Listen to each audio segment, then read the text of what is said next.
நடிகர் நாகேஷ் அவர்கள்ட்ட ஒரு கேள்வி கேட்குறாங்க, உங்களுக்கு ரொம்ப பிடித்த நடிகர் யார் அப்படின்னு சொல்லி. நாகேஷ் ரொம்ப நேரம் யோசிக்கிறாங்க.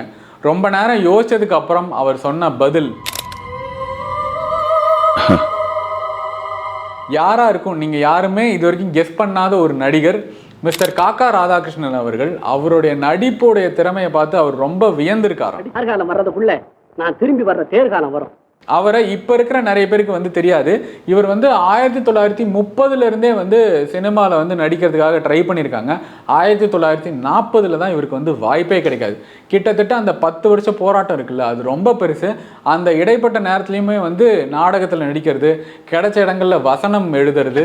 ஒரு தாய்க்கு ஒரு பிள்ளைங்க, மித்தவங்க எல்லாம் 2 தாய்க்கு ஒரு பிள்ளையா. 1940 அவருடைய முதல் படம் உத்தமபுத்திரன். NS கிருஷ்ணன் அவர்களுக்கு வந்து பையனா நடிக்கிறாரு. அதுக்கப்புறம் நிறைய படங்கள் பண்ணியிருந்தாலும் எங்கேருந்து இந்த காக்கா ராதாகிருஷ்ணன் அப்படின்ற பேர் வந்தது அப்படின்னு நீங்கள் கேட்பீங்க.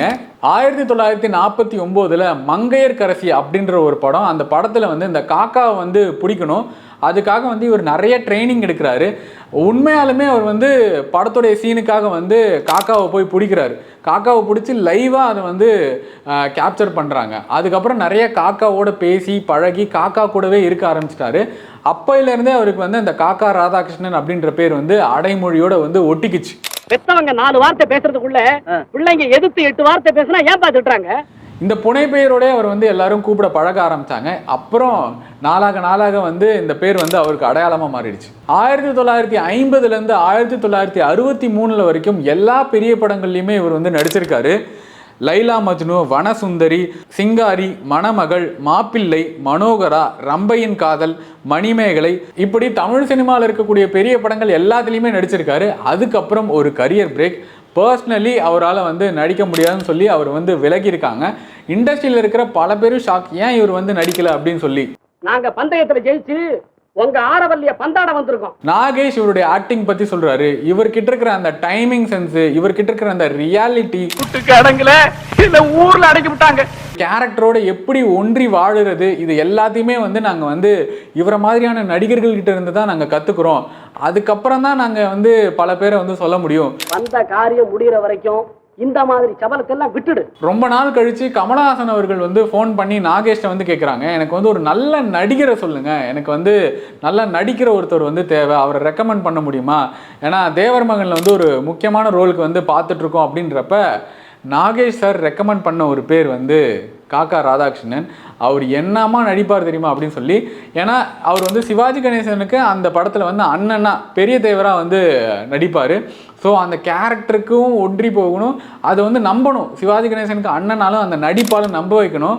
நாகேஷ் சார் சொல்கிறாரு, நீ வேணால் சும்மா கொடுத்துப்பாரு, அந்த மனுஷன் எப்படி நடிப்பாருன்னு சொல்லிட்டு. அப்புறமா அவர் வந்து வெளுத்து கட்டினாரு. வானம் தொட்டு போனா அவரு உயிரோட தான் இருப்பாரு. ஆனா அந்த படத்தோடைய டிராவல்ல வந்து அவருடைய ஜேர்னி ரொம்ப வித்தியாசமா இருக்கும். அது மட்டும் இல்ல, குணா படத்துலயுமே வந்து கமல் சார் வந்து நடிக்க வச்சிருப்பாரு. அடுத்து பர்டிகுலர்லி நான் சொல்லணும்னா வசூல் ராஜா MBBSல உங்க எல்லாருக்கும் அந்த கேரம் போர்டு சீன் ஞாபகம் இருக்கும்னு நினைக்கிறேன். பாவம் பெருசா கேரம் போர்டு ஆடி ரொம்ப நாள் ஆயிருக்கும். ஐயோ, அந்த படத்தில் வந்து அவரோட கேரக்டர் பேர் கூட நமக்கு தெரியாது. இன்ஃபேக்ட் நமக்கு வந்து தெரிஞ்சதெல்லாம் வந்து அந்த மார்கபந்துவோடைய அப்பா. ஆனால் அவர் கொடுத்த இம்பேக்ட் வந்து ரொம்ப பெருசாக இருக்கும். நிறைய கேரக்டர் ரோல்ஸ் பண்ணியிருக்காரு. காதலுக்கு மரியாதை, ஏழையின் சிரிப்பில், இருவர். நான் போறேன், அடுத்த வண்டிக்கு ஊருக்கு போறேன், காலை உடைச்சிருவேன். என்ன இது எல்லாரும் சேர்ந்து நாடகம் ஆடுறீங்க? நிறைய காமெடி ரோல்ஸ் பண்ணியிருக்காரு. உனக்காக எல்லாம் உனக்காக, மாயி, மனதை திருடி விட்டாய். நல்லா சர்க்கஸ் பண்ற மேன் நீ. பர்சனலி என்னுடைய ஃபேவரட்னு நான் சொல்லணும்னா வந்து மிடில் கிளாஸ் மாதவன் அப்படின்ற படம்.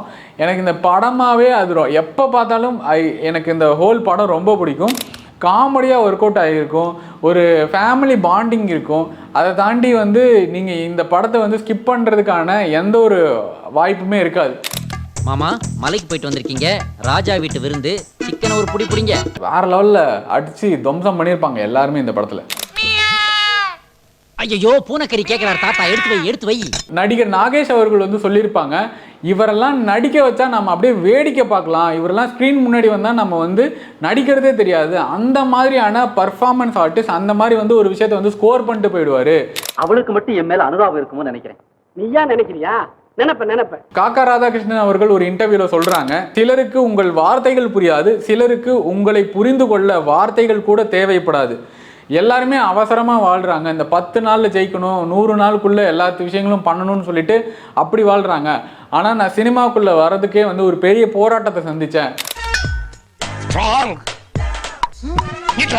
நான் முதல் சம்பளம் வாங்குறதுக்கு 22 நாடகங்கள் வந்து நான் நடிச்சிருக்கேன். 1 ரூபாவோ 50 பைசாவோ அப்போ நான் வாங்குறதுக்குள்ள நான் பட்ட கஷ்டம் எனக்கு தான் தெரியும். அப்போல்லாம் வந்து எமோஷன்ஸ்க்கு ஒரு தனி இம்பார்ட்டன்ஸ் இருந்தது. ஒரு மனுஷனுக்கான ஒரு தனி மரியாதை, ஒரு தனி மதிப்பு அப்போல்லாம் அதிகமாக கொடுக்கப்பட்டுச்சு.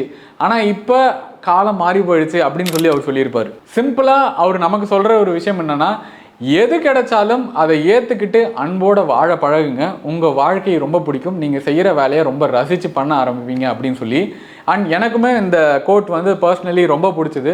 உங்களுக்கு காக்கா ராதாகிருஷ்ணன் அவர்கள் நடித்ததில் ரொம்ப பிடிச்ச படங்கள் இல்லை ரொம்ப பிடிச்ச கேரக்டர் எதுவாக இருந்தாலும் கமெண்ட்டில் சொல்லுங்கள். மீண்டும் இது போன்ற இன்னொரு நல்ல வீடியோவில் உங்களை சந்திக்கும் வரை உங்களிடமிருந்து விடைபெறுவது உங்கள் தமிழடா ரமேஷ். நன்றி, வணக்கம்.